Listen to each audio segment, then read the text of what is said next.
Halo, centrala, gdje je ta ulica Marksa i Englesa? Moment, kolega. To je sada Moskovska ulica.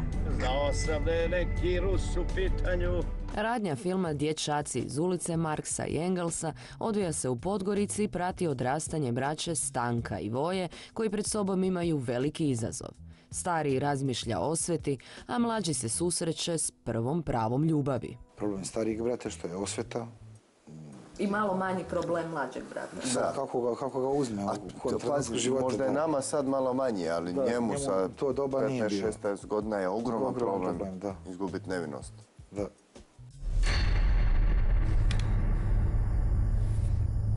Za nas je nekome početak, nekome kraj. Jel vjerujete u osvetu? Pa ne. Ne. Riječ je o crnogorsko-hrvatsko-srbijanskoj koprodukciji, potencijalnom kino hitu, koji je u glumačkoj postavi osim Gorana i Momčila okupio najpoznatija regionalna glumačka imena poput Emira Hadžihafizbegovića, Nebojše Glogovca, pa čak i Damira Urbana, koji je uz to što je gost u filmu, autor i izvođač pjesme. U Dječacima je pjeva Momčilo, dok obojica sviraju gitaru. Ta pjesma koju smo i ja i ti učili da sviramo. Tako da.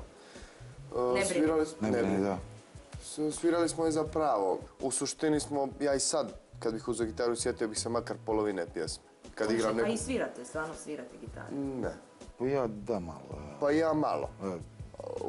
Znači svi ruckate? Čak obojica sviramo basu pred. Da.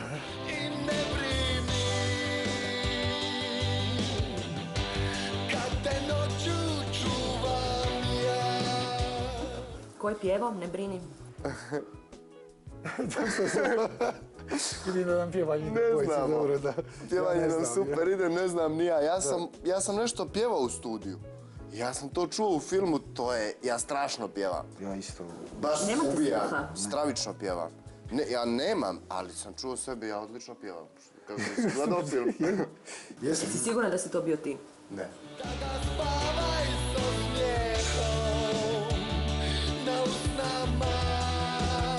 Film je sniman u Podgorici, Londonu i Zagrebu, a dosad je već osvojio i nekoliko nagrada.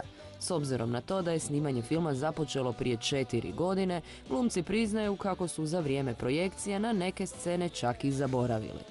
Ja sam zaboravio neke scene bio.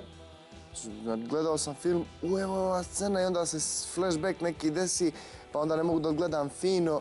Tako da gledat ću ga još jednom da vidim to kao čovjek. Film Dječaci je crnogorski kandidat za nominaciju Oscar, prestižnu nagradu Američke filmske akademije.